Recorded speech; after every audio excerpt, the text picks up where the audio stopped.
Have you ever wondered what happens to your personal information after you close an account?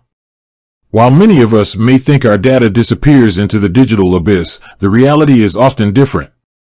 Today, we're going to dive into the process of deactivating your Equifax account. Equifax, along with Experian and TransUnion, are the three major credit reporting agencies in the United States. They collect and compile information about your credit history, which is used by lenders to determine your creditworthiness. While these agencies can be helpful tools, it's important to understand how they work and how to manage your data. Why deactivate your Equifax account? There are several reasons why you might want to deactivate your Equifax account. One common reason is privacy concerns. In recent years, there have been several high-profile data breaches involving credit reporting agencies, which have led to the exposure of millions of people's personal information. By deactivating your account, you can reduce your risk of becoming a victim of identity theft. Another reason to deactivate your Equifax account is if you're concerned about the accuracy of your credit report. Credit reports can contain errors, which can negatively impact your credit score. If you've tried to correct errors on your Equifax report and haven't been successful, deactivating your account may be an option.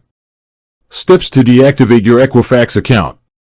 Gather your information. Before you begin the process of deactivating your Equifax account, it's important to gather all of the necessary information. This includes your full name, social security number, date of birth, and current address. You may also need to provide proof of identity, such as a copy of your driver's license or passport. Contact Equifax. Once you have all of the necessary information, you can contact Equifax to initiate the deactivation process. There are several ways to do this, including online. Visit Equifax's website and look for a section on account closure or dispute resolution. Phone. Call Equifax's customer service number. Mail. Write a letter to Equifax and send it to their headquarters. Verify your identity. Equifax will likely ask you to verify your identity before they can proceed with the deactivation process. This may involve providing additional information or documentation. Provide a reason for deactivation. You may be asked to explain why you want to deactivate your Equifax account. While you're not required to provide a reason, it can be helpful to do so in case there are any issues with the process.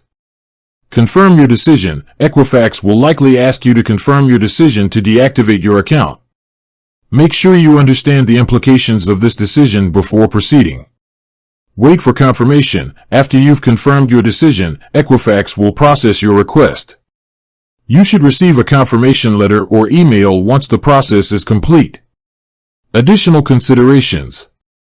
Credit monitoring. If you're concerned about your credit score after deactivating your Equifax account, you may want to consider using a credit monitoring service. These services can help you track your credit activity and identify any suspicious activity.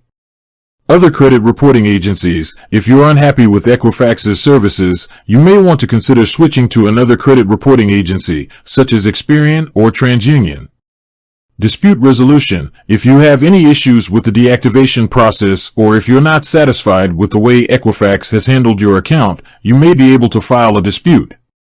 Deactivating your Equifax account can be a complex process, but it's important to understand your options and take control of your personal information.